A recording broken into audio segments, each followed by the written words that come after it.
Olá, amantes do escuro! Hoje vamos viajar para a América Latina para falar sobre um dos eventos mais horrendos dos últimos 10 anos. Aquele dia Mel estava atrasada para o trabalho. Já era a quarta vez que ela acabava dormindo e no dia anterior lhe disseram que seria demitida caso isso acontecesse novamente. Por conta disso, estava em alta velocidade e não pôde esquivar do caminhão que vinha à sua frente. Ela acordou no hospital algumas horas depois com o braço engessado, a cabeça e o peito enfaixados. Justamente quando ela começou a perceber onde estava, uma enfermeira entrou no quarto, onde havia mais 5 pessoas internadas. Ela estava vindo trazer o almoço, e quando ela entregou a bandeja para Mel, seus olhares se fixaram por alguns segundos. O suficiente para que um arrepio percorresse todo o seu corpo. Então a jovem enfermeira ordenou que ela lhe desse seu telefone, alegando que era proibido tê-lo ali para a segurança dos outros pacientes. Ela não ficou muito convencida, mas no final fez o que foi pedido. O tempo passou e chegou a hora das visitas. Ela ficou surpresa que todos aqueles pacientes tinham visitas exceto ela. Então ela pediu permissão para ligar para sua família e saber se algo havia acontecido. A permissão foi negada. A noite chegou e, por precaução, ela não conseguia dormir. Eram 3 da manhã quando, no escuro, viu uma pessoa entrar no quarto e ficar diante de uma das camas. "Para onde você está me levando?" ela ouviu. "Para passear", foi a resposta.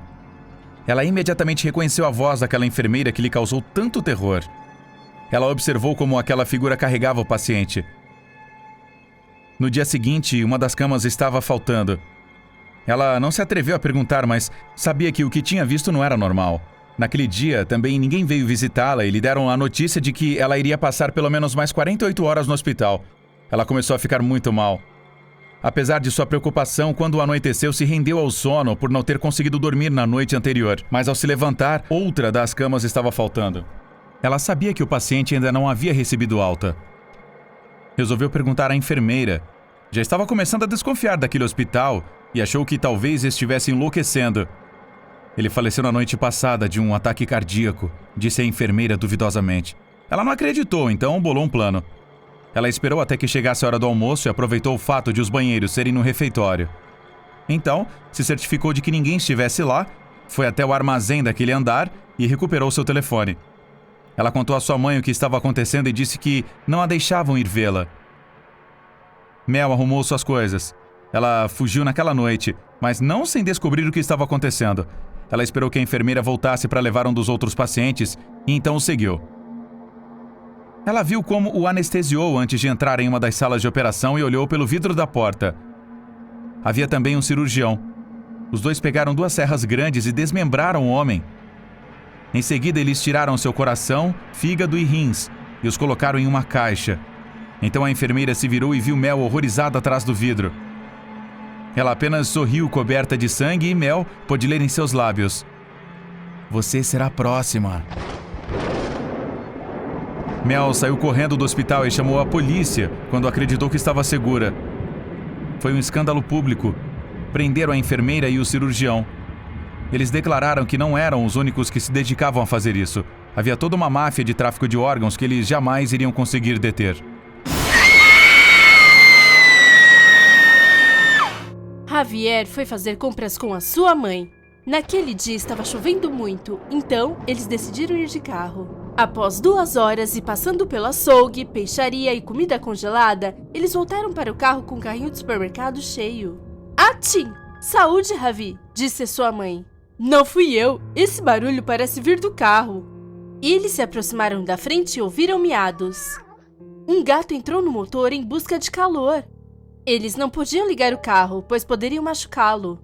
Portanto, o Javier e sua mãe pegaram pedaços de pão e tentaram tirar o animal de dentro. A ideia do pão foi um grande sucesso, e um gatinho minúsculo e sujo colocou a cabeça para fora. Ao ver a comida, começou a comê-la com uma fome voraz. Certamente, ele estava perdido e faminto por vários dias. Javier não parava de acariciar o pequeno, então a sua mãe o deixou levá-lo para casa naquela noite, e no dia seguinte, o levariam para um abrigo de animais. O menino ficou radiante. Ele nunca teve nenhum animal de estimação em casa. Com sorte, se o gatinho fosse bom, talvez a sua mãe o deixasse adotá-lo. Assim que chegou em casa, deram comida a ele, mas parecia que nada satisfazia a sua fome. Se estivessem comendo alguma coisa, o gatinho aparecia e pegava o que quer que estivessem segurando. Decidiram deixá-lo dormir na garagem, que ficava no andar térreo da casa. Quando todos estavam na cama, Javier acordou assustado com alguns ruídos. Eles pareciam vir do andar térreo. Ele ficou parado tentando ouvir algo, mas não ouviu nada novamente. Talvez o gatinho estivesse mexendo nas ferramentas e algumas delas tivessem caído no chão. Na manhã seguinte, seu alarme despertou para ir para a escola. Normalmente, a sua mãe entrava em seu quarto certificando-se de que ele não estava dormindo, mas naquele dia ela não havia feito isso. Talvez ela esteja cuidando do gatinho, pensou. Ele se arrumou e foi para a cozinha. A sua torrada e o seu suco não estavam lá. A sua mãe havia adormecido. Antes de ir acordá-la, ele resolveu ir dar bom dia ao gatinho. Ele abriu a porta e lá estava ele, miando na porta. O gato começou a rodeá-lo e roçar a sua cabeça em seus chinelos. Javier se abaixou para acariciá-lo, quando viu o sapato de sua mãe ao lado do carro. O que ele estava fazendo ali se ela ainda estava na cama? Ela teria se levantado para alimentar o gato? Ele se levantou e deu a volta no carro para ver o que havia por trás dele. Não podia ser! Era o cadáver de sua mãe com arranhões por todo o corpo e um buraco no estômago. As suas tripas estavam para fora. O Javier estava chocado. Ele não conseguia reagir. Ele olhou para o gato que ronronava brincando com o cabelo de sua mãe. Era o dia dos namorados. Walt e Emily estavam desfrutando de jantar romântico à luz de velas. A Emily passou o dia todo decorando a casa e cozinhando. O Walt abriu vinho enquanto provava o primeiro prato. Uau, Emily! Hoje você fez uma carne espetacular. Nunca comi um guisado assim. Você é a melhor. Não há nada de errado. A Emily ainda não havia comido. Parecia triste. Walt disse com uma risada. Você não está com fome? Se você não se apressar, eu vou comer tudo.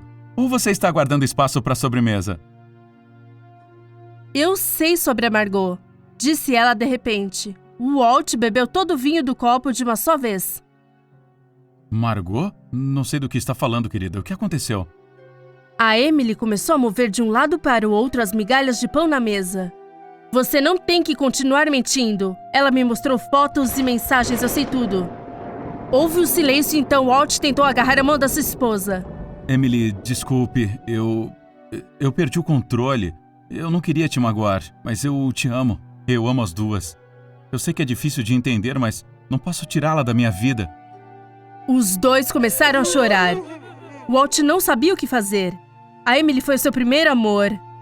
Ele havia compartilhado tudo com ela. Ele amava a vida que eles construíram. Mas quando ele conheceu a Margot, tudo mudou completamente. Eu não entendia como você poderia amar duas pessoas ao mesmo tempo, e tão intensamente. Mas era assim que as coisas eram, e ele não conseguia escolher uma. Você realmente a ama tanto assim? Eu não espero que você entenda, mas você também, Emily. Eu nunca parei de amar você.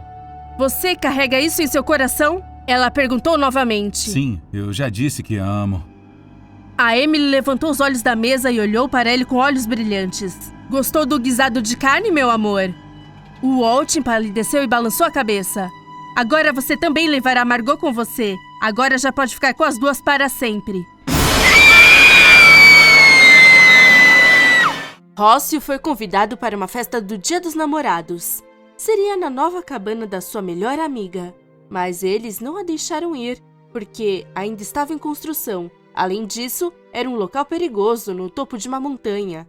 Não querendo ficar sozinha no dia 14 de fevereiro, ela convenceu os pais a deixarem que seu namorado fosse até a sua casa. Em sua cabeça, também não era um plano ruim. Aproveitaria para apresentá-lo aos seus pais, o que também a deixava bastante animada. Chegou o dia e ela ficou esperando por algumas horas, mas o seu namorado não chegava, até que as suas amigas ligaram para avisá-la que ele estava lá com outra garota. Essas palavras a machucaram tanto que imediatamente elaborou um plano para escapar. Enganar os seus pais foi fácil. Ela disse a eles que uma de suas amigas estava no hospital e precisava ir vê-la. Eles sabiam que a sua filha nunca mentia, então não pensaram duas vezes e a deixaram ir. Ela pegou um táxi para a festa e logo encontrou o namorado. Estava de fato com outra mulher. Os gritos eram tão altos que todos pararam o que estavam fazendo para ouvir. Em poucos minutos, o seu namorado a convenceu a entrar no carro. Eles saíram juntos discutindo enquanto ele dirigia, até que, em uma curva, eles colidiram com outro carro. Estavam indo tão rápido que Rossy foi atirado contra o para-brisa. O motorista do outro carro e seu namorado saíram do carro. Rossy estava caída na beira da estrada. Ao se aproximarem dela, descobriram que não estava respirando. Os dois haviam bebido e, temendo serem acusados de assassinato, jogaram o corpo ladeira abaixo. Não conseguia se mover por causa do acidente e quebrou vários ossos durante a queda. Mas ela ainda estava viva. Passou 3 dias sangrando lentamente sem que ninguém a ajudasse.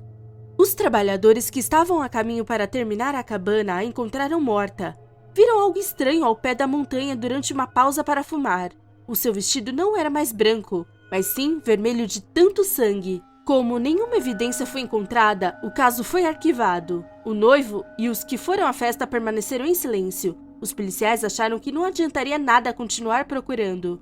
Um tempo depois, o motorista do outro carro confessou. Haviam encontrado vários jovens mortos no mesmo lugar onde a jogaram. Entrou em pânico, dizendo que ela havia voltado para fazer vingança. Desde então, todo dia dos namorados, Rossy aparece naquela estrada pedindo ajuda, tendo a esperança que alguns dos homens que ela ataca sejam um dos culpados. Dizem que o seu vestido vermelho os encantou. E quando ela os convence a tirar o cinto para dar um beijo, perdem o controle do veículo naquela curva. Assim como ela, eles batem e são atirados contra o para-brisa.